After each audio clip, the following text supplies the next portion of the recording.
kita ketemu lagi di Advokat Online menjawab para ahli ya. Jadi pada kesempatan kali ini Advokat Online ingin membahas, menganalisa mengenai perdebatan yang ada di acara televisi ya, acara televisi TV One ini kalau nggak salah. Ini ada pengacara Dr. Tifa ya, dan juga ada Profesor Henry ya, sebagai kalau nggak salah satu atau bahkan ketua kelompok kerja gitu ya, pembuat atau perumus undang-undang ITE. Nah, ini sehubungan dengan perkara Dr. Tifa sudah masuk ke persidangan, ke pokok perkara, dan ini yang sedang didiskusikan pada acara televisi ini ya.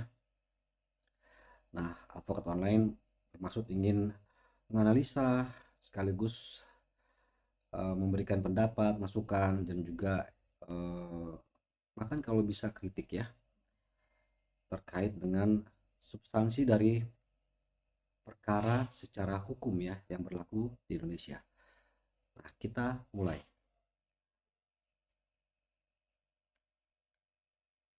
Baik, terkait dengan fitnah dan juga apa saja berdasarkan dari dua pasal itu? Yang pertama soal kehormatan jelas itu ada klausul pengecualian terkait dengan kepentingan publik ya. Nah, kepentingan publik tentu saja yang kita bahas ini bukan ijazahnya Mas Reza, bukan ijazah saya gitu kan. Nah, tapi ijazah seorang pejabat publik yang menggunakan dokumen yang digunakan oleh pejabat publik yang waktu itu ditampilkan di media sosial, di mana dokumen tersebut diduga digunakan untuk kepentingan publik dalam pencalonan wali kota, gubernur, dan juga presiden, dan posisinya waktu itu masih menjadi saat ini pengawas atau penasihat di daerah, seperti itu. Jadi dokumen itu yang dipermasalahkan, yang memang diupload oleh seorang di akun eksekutif. Nah, itu yang jadi permasalahan, dan kemudian tentu saja itu kan masuk ke ketentuan di KUHP yang tidak bisa dipermasalahkan karena memang terkait dengan kepentingan publik seperti itu. Kemudian juga Undang-Undang ITE pasal 32 ya, katanya itu jelas konsideransi itu unsurnya adalah milik dari seseorang, milik dari itu tentu saja. Nah, itu kita bantah karena memang waktu itu yang dimaksud itu milik Dian Sandi, bukan milik Pak Joko Widodo, karena yang bukan Dian Sandi. Kemudian juga perihal mengenai beberapa hal yang disampaikan dari objek dakwaan itu ada 28 unggahan, di mana dari 28 itu yang diunggah oleh Dr. Tifa itu hanya 5. Jadi unggahan orang lain ditimpakan kesalahannya ke Dr. Tifa. Klien kami itu yang kita cenderung karet pasal 35 itu. Kalau pasal 3 Jadi begini ya, kurang lebihnya begini. Ini menurut kalau nggak salah siapa ya, Aziz ya, ini pengacara Dr. Tifa yang mengatakan kurang lebih mereka itu mengajukan eksepsi ya. Eksepsi yaitu adalah keberatan terhadap formalitas dakwaan gitu ya. Jadi belum masuk ke pokok perkara, masih di formalitas atau teknis dakwaan itu. Nah, mereka mengajukan yang namanya eksepsi atau keberatan. Eksepsi itu memuat biasanya mengenai teknis ya. Mengenai teknis yaitu misalnya dakwaan itu kabur atau istilah hukumnya adalah obscure libel. Gitu. Kemudian jika misalnya identitas tidak lengkap, misalnya kemudian adalah error in persona, misalnya error in person ya, salah orang gitu ya, salah si subjeknya ya, gitu, salah menyebutkan si orangnya. Kemudian error in objecto, yaitu salah mengenai objeknya salah ya, kurang lebih seperti itu. Nah, sehingga mereka mengajukan eksepsi. Lalu yang dipermasalahkan menurut Bang Aziz ini adalah mengenai antara lainnya adalah juga mengenai bahwa ijazah Pak Jokowi itu adalah milik publik gitu ya. Sehingga di situ mereka melakukan juga pembelaan ya. Meskipun menurut advokat online itu sudah masuk ke pokok perkara ya, kalau masalah ke materialnya ya, masalah ke pasal-pasalnya, entah itu pasal 32 atau pasal penghinaan pencemaran nama baiknya, itu sudah masuk ke pokok perkara. Namun mereka kemungkinan tetap mempermasalahkan itu ya di dalam eksepsi terkait itu milik publik dan sebagainya. Dan mereka mengatakan bahwa dalam KUHP itu tidak bisa dipidana jika itu adalah untuk kepentingan publik gitu ya. Memang betul ya, dalam KUHP itu mengatur ya, dalam ancaman pasal kalau nggak salah 433 atau 434 itu terkait fitnah dan penyebaran nama baik ya, ada ayat itu yang menyebutkan bahwa apabila diperlukan oleh hakim maka akan dilihat ya apakah ada unsur kepentingan umumnya atau tidak gitu ya. Apabila ada demi kepentingan umum maka itu tidak bisa dipidana, begitu kurang lebih ya. Itu juga diatur dalam Undang-Undang ITE. Nah, sebenarnya seperti apa sih dokumen milik publik itu gitu ya. Kalau menurut putusan dari Komisi Keterbukaan Informasi Publik atau KIP, bahwa memang dokumen ijazah Jokowi yang saat didaftarkan yaitu berupa kopinya ya, yang mungkin sudah dilegalisir dan sebagainya ya. Kopinya itu yang sudah diserahkan ke komisi, ke panitia misalnya atau ke instansi yang misalnya pada saat melakukan pendaftaran sebagai wali kota atau gubernur atau bahkan presiden ya, yang kemudian memegang kopian atau salinan kopi ijazah itu, maka salinan tersebut yang sudah diserahkan ke instansi yang berwenang tersebut misalnya KPU dan lain-lain, itu yang adalah sudah menjadi milik publik gitu ya. Artinya masih berbeda nih, ini menurut advokat online ya, berbeda ijazah asli itu dengan ijazah yang sudah diserahkan ke KPU misalnya, dengan ijazah asli yang masih milik dipegang Jokowi. Nah itu ya, itu berbeda. Yang dinyatakan sebagai milik publik adalah ijazah yang sudah diserahkan ke KPU. Nah, sedangkan informasi publik itu juga ada kriteria-kriterianya gitu ya. Apa yang bisa disebut informasi publik atau dokumen publik. Jadi tidak semua dokumen publik itu bersifat terbuka untuk publik. Gitu ya. Memang dokumen itu milik publik gitu ya. Tapi ada juga kriteria-kriterianya yang patut dirahasiakan tetap ya. Jadi misalnya dalam satu dokumen itu ada informasinya yang tetap ditutupi, tidak boleh dibuka gitu. Jadi itu mesti dibedakan dulu ya antara dokumen publik dan informasi publik. Pertama itu. Lalu kemudian mereka juga kalau nggak salah ini mengajukan eksepsi ya, eksepsi terkait error in objecto, yaitu kalau nggak salah bahwa objek itu keliru ya, bahwa objek itu adalah bukan milik Dr. Tifa ya, jadi objeknya keliru. Objek itu adalah milik pihak lain yang diunggah oleh pihak lain ya, kurang lebih seperti itu. Sehingga mereka mengatakan itu adalah error in objecto. Nah, menurut advokat online itu adalah objek yang memang diunggah oleh pihak lain juga ya. Namun kan juga ada juga yang diunggah oleh Dokter Tifa, gitu kan, kurang lebih seperti itu. Jadi di akun X miliknya gitu kan memang eh, disebutkan dalam dakwaan itu bahwa beliau telah mengunggah. Jadi objeknya adalah sama, yaitu ijazah yang dikatakan adalah milik Jokowi, gitu ya, bukan milik pihak lain ya. Mungkin yang mengunggah adalah pihak lain, tapi substansinya atau materinya adalah eh, milik Jokowi ya. Misalnya ijazah itu kan ada nama Joko Widodo kan gitu ya. Nah itu.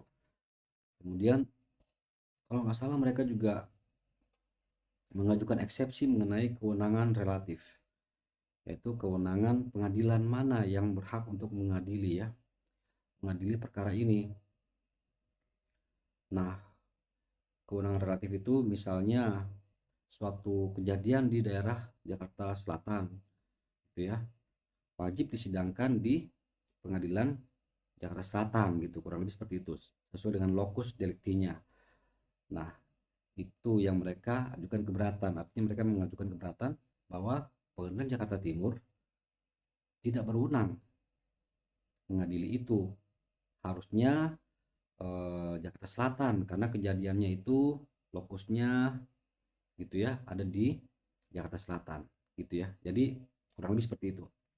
Nah, sedangkan menurut advokat online bahwa penunjukan pengadilan itu adalah dilakukan melalui keputusan Mahkamah Agung kalau nggak salah itu.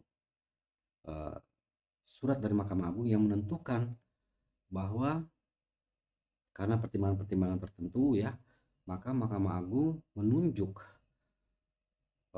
Pengadilan Negeri Jakarta Timur yang mengadili perkara itu. Itu ya. Jadi terlepas dari sehingga kewenangan relatif itu sudah tidak bisa lagi dipermasalahkan oleh pihak mereka, sebab ini sudah ditunjuk oleh Mahkamah Agung gitu ya. Lebih seperti itu. Kemudian menurut advokat online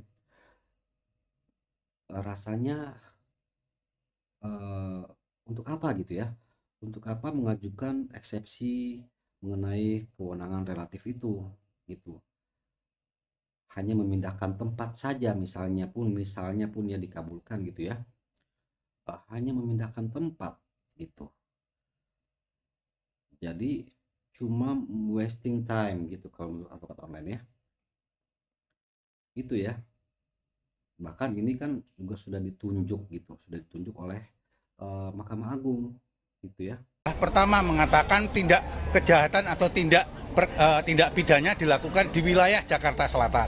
Kemudian mengatakan di wilayah Jakarta Pusat. Seharusnya kan yurisdiksinya adalah Pengadilan Negeri Jakarta Selatan atau Pengadilan Negeri Jakarta Pusat. Namun mengapa diadili di Pengadilan Negeri Jakarta Timur? Itu menggunakan surat keputusan Mahkamah Agung nomor 114 tahun 2026 yang mengatakan bahwa persidangan dilakukan untuk Roy Suryo dan kawan-kawan, dilakukan di sini menggunakan surat keputusan untuk Roy Suryo di pengadilan ini adalah bukan wewenangnya pengadilan ini, karena tidak ada spesifik mengatakan untuk Dokter Tifa ya. Jadi itu adalah, sedangkan perkaranya Roy Suryo sendiri sedang melakukan pra peradilan yang itu yang terakhir kita ketahui telah dimenangkan, sehingga kita juga nggak tahu apakah akan ada pengadilan untuk Roy Suryo karena mereka sampai hari ini pun masih dalam proses ya. Jadi belum tentu akan diadili di pengadilan ini juga. Kemudian mereka juga mengatakan ada error in person, bahwa kalau nggak salah ya dalam eksepsi mereka itu bahwa orangnya salah nih, bukan Dokter Tifa yang didakwa, kurang lebih seperti itu. Sebab dalam dakwaan itu mengenai Roy Suryo dan kawan-kawan, artinya ini adalah perkara Dokter Tifa bukan Roy Suryo gitu ya, kurang lebih seperti itu ya. Nah, jadi dalam dakwaan itu memang menyebutkan bahwa untuk perkara Roy Suryo dan kawan-kawan gitu ya, artinya sudah termasuk Dokter Tifa gitu kan ya, kurang lebih seperti itu. Sehingga substansinya adalah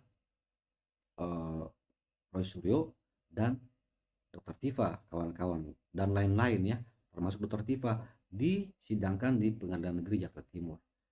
Nah, itu yang mereka anggap bahwa karena penyebutan Roy Suryo itu tidak ada menyebutkan Dokter Tifa ya gitu kalau nggak salah ya, tidak ada menyebutkan Dokter Tifa, sehingga mereka mengatakan error in person, salah, bukan Roy Suryo tapi Dokter Tifa gitu kan ya. Dokter Tifa yang lagi sidang tapi kenapa Roy Suryo yang disebutin gitu namanya kan gitu, kurang lebih seperti itu mereka mengajukan eksepsi. Nah, menurut advokat online itu juga rasanya membuang waktu ya, membuang waktu sebab kalau ini menurut advokat online, kalau mereka ingin perkaranya memang cepat disidangkan ya, seperti yang mereka biasa sampaikan ya, bahwa ingin pembuktian ijazah ini mencari kebenarannya kan begitu kan ya, maka untuk apa melakukan eksepsi? Itu hanya membuang-buang waktu dan menunda-nunda juga ya, bahkan memindahkan pengadilan, misalnya pindah ke pengadilan selatan gitu ya, misalnya pindah ke pengadilan mana gitu kan, intinya kan sama saja kan gitu ya, tidak menggugurkan perkara juga. Dan bahkan juga kalau eksepsi mereka mengenai apa dakwaan itu mereka nyatakan kabur segala macam, artinya dakwaan itu akan diperbaiki, akan sementara akan gugur, kemudian akan diperbaiki lagi gitu, akan di NO atau dinyatakan tidak dapat diterima oleh hakim jika eksepsi mereka dikabulkan yang mengenai dakwaan itu kabur gitu ya, sehingga dakwaan itu harus dinyatakan tidak diterima, sehingga kemungkinan akan diulang lagi gitu, dan itu akan menyita waktu lagi gitu ya, sehingga kan ini kan kebenaran yang mereka cari kan itu akan menjadi tertunda lagi, atau bahkan bisa sama sekali tidak memperoleh kebenaran, misalnya perkaranya jadi gugur ya, bisa saja gitu ya. Namun rasanya kalaupun dikabulkan eksepsi mereka mengenai obscure libel, mengenai dakwaan itu kabur, maka dakwaan itu akan diperbaiki. Dan itulah menurut advokat online, ini hanya eksepsi itu hanya membuang waktu yang itu menurut advokat online tidak apa namanya tidak efisien ya gitu. Nah, kita lanjut.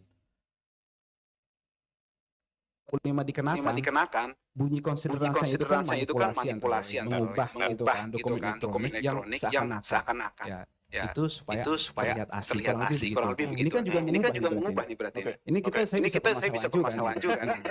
Kemudian hal tersebut juga dipermasalahkan oleh kami. Kenapa KUHP yang digunakan? Kan ada lex spesialisnya, ada satu acara di satu stasiun televisi swasta yang sebenarnya itu masuk ke lex spesialis di Undang-Undang 40 tahun 99, tapi dibawa ke ranah pidana. Nah, ini kan menjadi chilling efek nanti dalam kehidupan berdemokrasi yang tentu saja kita tidak inginkan ke depannya. Seperti itu kurang lebih. Yang kita permasalahkan itu mungkin tadi kalau kita simak dengan baik bacaannya, yang pertama jelas mengenai kompetensi relatif. Kemudian kita lanjutkan dengan pengenaan dakwaan. Jadi kita tidak membahas bagaimana lebih detail. Tapi kan dakwaan itu disampaikan. Kita bantah dakwaan itu. Proses mereka mengenakan dakwaan itu. Gitu. Jadi proses menyematkan dakwaan itu sehingga membawa Dokter Tifa ke situ. Sama seperti proses membawa Dokter Tifa ke Pengadilan Negeri Jakarta Timur. Padahal lupusnya ada yang Jakarta Pusat di kantor satu swasta. Kemudian ada yang waktu itu di Jakarta Selatan ketika Pak Jokowi melihat nah gitu ya. Jadi mereka permasalahkan itu yang seperti tadi sudah advokat online sampaikan, bahwa rasanya itu kurang tepat juga ya, sebab ketentuan mengenai pengadilan itu sudah ditentukan oleh Mahkamah Agung. Jadi mereka protes lagi gitu, eksepsi lagi mengenai putusan dari Mahkamah Agung tersebut, ketetapan dari Mahkamah Agung tersebut. Mereka ajukan keberatan terhadap itu gitu. Secara formalitas mereka menilai bahwa pengadilan salah nih gitu. Kemudian jaksa juga, kejaksaan juga salah nih dalam menentukan bahwa pengadilan Jakarta Timur tidak berwenang gitu ya. Ya, itu memang betul kalau misalnya tidak ada surat penunjukan. Betul itu. Bahwa sebaiknya memang Pengadilan Negeri Jakarta Selatan misalnya yang mengadili, betul. Tapi ini kan ada penunjukan. Jadi memang khusus ditunjuk oleh Mahkamah Agung mengenai perkara Roy Suryo dan kawan-kawan, maka disidangkan di Pengadilan Negeri Jakarta Timur. Sehingga menurut advokat online, eksepsi mengenai kewenangan relatif mereka itu rasanya tidak diterima. Gitu ya, kita lanjut ya. Kan begitu. Nah, itu maksud saya pengenaan itu loh. Kita bahas fotonya di situ. Menuduh itu berarti apa? Dia menuduh perbuatan, bukan barang. Gitu loh. Kalau saya mengatakan bahwa apa ini jamnya Pak Firman itu palsu, HP-nya palsu, saya nggak bisa kena walaupun saya sebut namanya. Karena barang. Saya nggak percaya ini paling palsu ini. Menilai, tidak palsu, itu menilai. Tapi kalau saya mengatakan bahwa Pak Firman itu pergi ke pasar pramuka, kemudian membuat ijazahnya sehingga dia jadi dokter, itu baru karena perbuatan dia, proses perbuatan dia tidak terbukti. Tapi kalau mengatakan ini HP palsu, ini ijazah palsu, itu bukan menyerang kehormatan dengan menuduhkan suatu hal. Gitu ya. Jadi menurut Profesor Henry ini kalau nggak salah ya, yang katanya sebagai ketua panitia kerja gitu ya, pembentuk undang-undang ITE, khususnya undang-undang ITE nomor 11 ya, mungkin tahun 2008 gitu ya. Nah, ini beliau mengatakan bahwa pasal pencemaran nama baik itu yang dikenakan kepada Roy Suryo dan Dr. Tifa itu pun keliru gitu ya. Selain pasal 32 dan 35 yang menurut mereka sudah keliru ya. Nah, ini menurut Profesor Henry ini pasal pencemaran nama baik dan fitnah pun keliru. Sebab menurut beliau, jika yang dituduhkan oleh Dr. Tifa maupun Roy Suryo itu adalah ijazah barang itu, bukan perbuatan.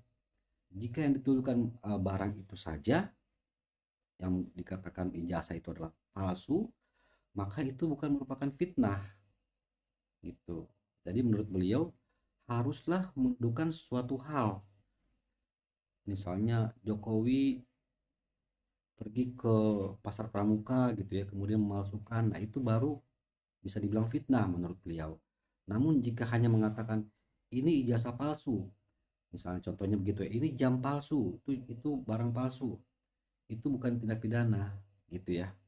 Nah, jadi menurut advokat online mungkin Profesor Henry agak lupa gitu ya, kurang tepat juga ya. Misalnya selain itu juga mengatakan bahwa skripsi Jokowi tidak ada, kurang lebih seperti itu ya kalau nggak salah. Kemudian tidak pernah lulus, bahwa tidak pernah ikut KKN kalau nggak salah. Menurut advokat online itu sudah masuk unsur menuduhkan suatu hal. Jadi bukan hanya mengatakan bahwa ini ijazah palsu, artinya mereka mengatakan bahwa ijazah Jokowi palsu gitu ya. Kemudian tidak pernah mengikuti kegiatan-kegiatan, kemudian fotonya juga gitu ya, fotonya juga bukan Pak Jokowi. Kemudian jadi substansinya itu bukan hanya mengatakan bahwa barang ini barang palsu, bukan, namun ada rangkaian perbuatan gitu di situ, ada hal-hal lain yang mereka juga ikut sertakan gitu, sehingga bukan hanya mengatakan bahwa itu barang itu palsu, namun perbuatannya gitu ya, termasuk perkuliahannya dan lain-lain sebagainya. Itu yang menurut advokat online. Kita lanjut. Tapi dia adalah menilai tentang suatu barang. Itu saja sudah menjadi masalah. Nah, sekarang ini digeser persoalan delik fitnah, delik pencemaran nama baik. Sekarang geser lagi. Yang sekarang jadi persoalan berat adalah pasal 32. Pasal 32 ada pasal 28 ayat 2 juga. Sekarang masih tahu enggak? Saya terus terang saya ini tidak bagian dari mereka. Saya hanya ingin meluruskan cara berpikir, meluruskan undang-undang saya dulu ikut terlibat. Rumus ya. Ketua Panja. Nah, di sini sekarang masuk pasal 32. Masuk pasal 35. Ini yang mana mau fitnah? Kemarin kan fitnah. Tiba-tiba sekarang ada pasal-pasal berat. Dan itu sudah menjadi hal yang biasa dalam penegakan hukum kita. Itu ya, jadi Prof. Henry ini mengatakan yang mana nih? Kenapa sekarang jadi ada pasal 32 dan 35 ya? Selain pasal fitnah gitu ya, kurang lebih seperti itu. Sebab pasal fitnahnya menurut beliau ini tidak tepat gitu ya. Namun menurut advokat online itu sudah tepat gitu ya. Sebab sudah memenuhi unsur menuduhkan suatu hal. Bukan hanya menuduhkan ini jasa palsu, bukan ya. Tapi menuduhkan hal-hal ya. Kemudian beliau juga mengatakan bahwa merembet nih ke pasal 32 dan 35 sekarang. Yang menurut beliau juga tidak tepat ya. Tidak tepat. Kemudian pasal 35, kemudian menurut advokat online juga demikian sebetulnya ya. Khusus untuk pasal 32 dan 35 itu sudah pernah advokat online jelaskan di video-video sebelumnya mengenai unsur-unsur pasal tersebut ya. Bahwa memang pasal tersebut adalah pasal mengenai semacam pencurian data ya, data elektronik maupun informasi elektronik ya, milik orang lain atau milik publik ya. Artinya kemudian dirubah-rubah, diedit dan sebagainya ya. Lalu ditransmisikan dan lain sebagainya. Memang pasal 32 itu kan memang untuk pencurian data, mengedit, merubah, menghilangkan dan lain sebagainya ya, mentransmisikan informasi milik publik atau milik pribadi ya, milik orang lain atau milik publik. Dan apakah itu dilakukan? Nah, itu yang menjadi pembuktian di pengadilan ya. Namun menurut advokat online itu tidak dilakukan oleh Dr. Tifa maupun Roy Suryo, sebab tidak mengubah, tidak menghilangkan gitu ya, tidak menghilangkan dokumen milik Pak Jokowi gitu ya, atau milik publik gitu ya. Kemudian tidak mentransmisikan, tidak mengedit lah gitu. Namun menurut pendapat pengacara Pak Jokowi itu dilakukan ya, misalnya merubah foto, menempelkan foto sehingga menjadi lain tampilannya ya. Nah, itu dibuktikan di pengadilan ya. Pemahamannya sangat beda. Itu adalah computer crime. Saya pernah ngomong. Itu bukan terkait dengan persoalan yang namanya ijazah dan lain-lain. Ini adalah sebuah norma yang melindungi informasi elektronik yang tersimpan, yang merupakan properti, bukan sesuatu yang ada di media sosial. Yang mudah di-upload orang itu easily modified, mudah dimodifikasi, easily manipulated, mudah dimanipulasi, easily duplicated, mudah diduplikasi. Anak-anak sekarang ini seringkali mengubah informasi yang ada di media sosial, walaupun itu informasinya mungkin gambar saya boleh saja dan itu bisa. Nah, kalau ini ya pasal 35 ini dikenakan oleh pada kasus seperti ini nanti akan mengenai banyak orang karena ini adalah perluasan norma. Ini melanggar yang namanya lex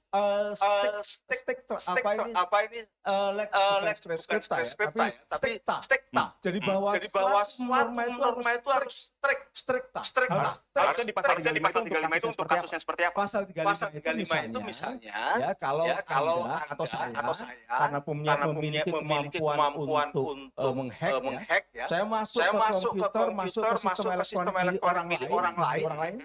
Kemudian ketika saya mengubah seolah-olah asli atau otentik, lalu bobol bank, bobol rekening, itu pasal 35, 12 tahun. Gitu ya. Jadi kurang lebih Profesor Henry ini mengatakan bahwa pasal 35 itu kurang tepat ya. Kurang tepat.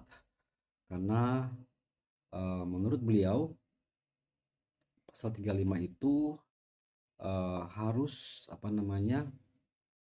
masuk ke sistem elektronik milik si korban, kemudian mengambil, kemudian melakukan manipulasi seakan-akan itu adalah dokumen otentik. Yaitu sudah pernah juga advokat online jelaskan ya di video sebelumnya mengenai itu ya. Kemudian bahwa Profesor Henry juga tadi kalau nggak salah mengatakan bahwa dokumen itu adalah kurang lebih ya bukan dokumen milik Pak Jokowi gitu. Itu dokumen yang sudah ada di media sosial gitu ya. Jadi tidak bisa dikatakan itu dokumen milik Pak Jokowi, kurang lebih seperti itu ya. Itu adalah dokumen yang diupload Dian Sandi gitu ya, sehingga itu bisa dirubah-rubah, bisa dilakukan manipulasi oleh orang gitu, bisa dilakukan editan oleh orang, sehingga misalnya foto kita tadi seperti beliau sampaikan ya, foto kita ada di media sosial di mana-mana, bukan dalam dokumen pribadi kita namun sudah ada di media sosial, itu bisa saja dilakukan oleh anak-anak muda ini misalnya ya, tadi seperti beliau katakan bisa dilakukan edit segala macam foto kita dan segala macam. Itu tidak apa-apa gitu ya, kurang lebih seperti itu menurut beliau. Nah, menurut advokat online itu tidak begitu ya, tidak bisa dibenarkan juga. Misalnya itu adalah dokumen pribadi kita, kemudian meskipun sudah ada di media sosial, itu tetap substansinya adalah milik kita gitu, bukan milik misalnya yang diupload oleh Dian Sandi. Itu adalah milik, menurut advokat online itu adalah milik Pak Jokowi, bukan milik Dian Sandi, sebab substansinya, materialnya adalah ijazah Joko Widodo, kan begitu bunyinya ya, bukan Dian Sandi, meskipun yang mengupload Dian Sandi. Nah, menurut beliau ini kalau sudah ada di media sosial itu bukan lagi milik Pak Jokowi sudah menjadi milik yang mengupload. Nah, itu ya. Namun sehingga bisa dilakukan misalnya menambahkan kumis, menambahkan apa dalam foto segala macam, itu menurut beliau bukan suatu tindak pidana. Nah, ini menjadi perdebatan ya, kalau menurut advokat online tidak demikian ya. Itu sudah merupakan suatu tindak pidana jika melakukan manipulasi terhadap dokumen elektronik yang sudah ada di media sosial sekalipun. Namun misalnya dokumen itu adalah milik seseorang ya, yang ditampilkan di media sosial oleh orang lain, kemudian dilakukan perubahan, mengganti, merubah supaya kelihatan itu asli, memang bukan dari sumbernya diambil, tapi dari media sosial didapatkan, lalu kemudian oleh seseorang diganti, dirubah supaya kelihatan itu seperti asli. Itu sudah merupakan tindak pidana gitu ya. Itu juga bisa dilakukan oleh para hacker, juga bisa. Jadi pasal 35 itu bisa dilakukan oleh para hacker dengan cara membajak sistem komputer korban, ataupun bisa juga mengambil dari tempat lain, atau bahkan bisa menciptakan. Bisa tidak mengambil dari dari sumber aslinya, tapi bisa menciptakan karena bunyi pasalnya kan begitu. Memanipulasi, melakukan penciptaan gitu ya, melakukan manipulasi dan lain-lain ya, perubahan, penciptaan bahkan ya. Artinya bisa menciptakan dia di situ. Dari komputer sendiri bisa menciptakan, atau bahannya dari media sosial bisa diambil, kemudian diciptakan, lalu dibuat seakan-akan itu adalah asli. Jadi konteks dari pasal 35 ini adalah pasal pemalsuan dokumen otentik. Nah, gitu. Jadi menurut advokat online memang pasal 35 ini tidak tepat ya. Tidak tepat dikenakan kepada Roy Suryo dan Dr. Tifa, sebab harus memenuhi unsur memalsukan gitu. Memalsukan supaya kelihatan seperti ini adalah asli gitu. Nah, ini biasa dilakukan oleh para hacker, oleh para pembajak ya, yang mengambil sumber data dari mana-mana, bisa dari dokumen itu, bisa dari sumber si korban langsung, atau bisa dari media sosial, kemudian dirubah, diciptakan supaya kelihatan asli gitu ya, supaya kelihatan seperti autentik. Nah, apakah Roy Suryo dan Dr. Tifa melakukan itu? Rasanya tidak ya. Makanya memang itu betul kurang tepat pasal itu ya, menurut advokat online gitu. Jadi rasanya cukup sekian dulu ya pembahasan mengenai perkara Dr. Tifa dan Roy Suryo pada kesempatan kali ini. Tidak lain tidak bukan, memang tujuan dari video ini adalah untuk edukasi ya, edukasi, analisis, supaya semua pecinta, pemerhati media sosial, pemerhati perkara-perkara hukum, khususnya perkara kasus Roy Suryo dan Dr. Tifa ini memperoleh pemahaman-pemahaman yang lebih berimbang dan komprehensif. Sekian, terima kasih. Wassalam.